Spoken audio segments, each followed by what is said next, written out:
அனைவருக்கும் வணக்கம்.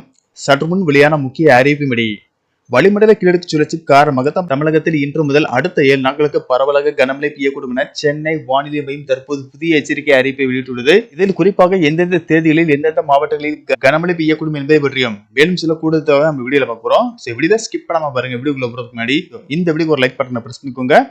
இப்பதான் அந்த சேனலுக்கு ஃபர்ஸ்ட் டைம் இருக்கீங்கன்னா சப்ஸ்கிரைப் பட்டனை பிரஸ் பண்ணிக்கோங்க.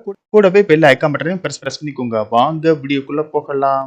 வட உள் தமிழகம் மற்றும் அதனை ஒட்டிய பகுதியின் மேல் ஒரு வளிமண்டல கீழடுக்கு சுழற்சி நிலவுகிறது. இதன் காரணமாக இன்று தமிழகத்தில் ஒரு இடங்களிலும் புதுச்சேரி மற்றும் காரைக்கால் பகுதிகளிலும் இடி மின்னலுடன் கூடிய லேசானது முதல் மிதமான மழை பெய்யக்கூடும்.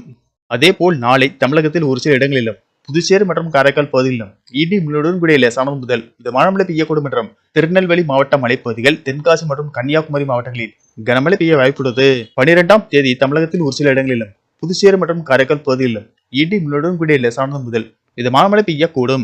திருநெல்வேலி மாவட்ட மலைப்பகுதிகள், ராமநாதபுரம், தூத்துக்குடி மற்றும் கன்னியாகுமரி மாவட்டங்களில் ஓரிரு இடங்களில் கனமழை பெய்ய வாய்ப்புள்ளது. நவம்பர் 13ஆம் தேதி தமிழகத்தில் ஒரு சில இடங்களிலும் புதுச்சேரி மற்றும் காரைக்கால் பகுதிகளிலும் இடி மின்னலுடன் கூடிய லேசானது முதல் மிதமான மழை பெய்யக்கூடும். கோயம்புத்தூர் மற்றும் திருநெல்வேலி மாவட்ட மலைப்பகுதிகள் கனமழை பெய்ய வாய்ப்புள்ளது. நவம்பர் 14 முதல் 16ஆம் தேதி வரை தமிழகத்தில் ஓரிரு இடங்களிலும் புதுச்சேரி மற்றும் காரைக்கால் பகுதிகளிலும் லேசானது முதல் மிதமான மழை பெய்யக்கூடும். மேலும் நவம்பர் 11ஆம் தேதி தமிழகம், புதுவை மற்றும் காரைக்கால் பகுதிகளில் ஒரு சில இடங்களில் கனமழை பெய்ய வாய்ப்புள்ளதால் கனமழையின் தீவிரத்தை பொறுத்து அந்தந்த மாவட்ட ஆட்சியர்கள் பள்ளி கல்லூரிகளுக்கு விடுமுறை அறிவிப்பார்கள் என்று கூறப்படுகிறது. சென்னை மற்றும் புறநகர் பகுதிகளை பொறுத்தவரை வானம் ஓரளவு மேகமூட்டத்துடன் காணப்படும் என்றும் நகரின் ஒரு சில பகுதிகளில் இடி மின்னலுடன் கூடிய லேசானது முதல் மிதமான மழை பெய்யக்கூடும். அதிகபட்ச வெப்பநிலை 32 டிகிரி செல்சியஸ் ஒட்டியும் குறைந்தபட்ச வெப்பநிலை 25 முதல் 26 டிகிரி செல்சியஸை ஒட்டி இருக்கக்கூடும்.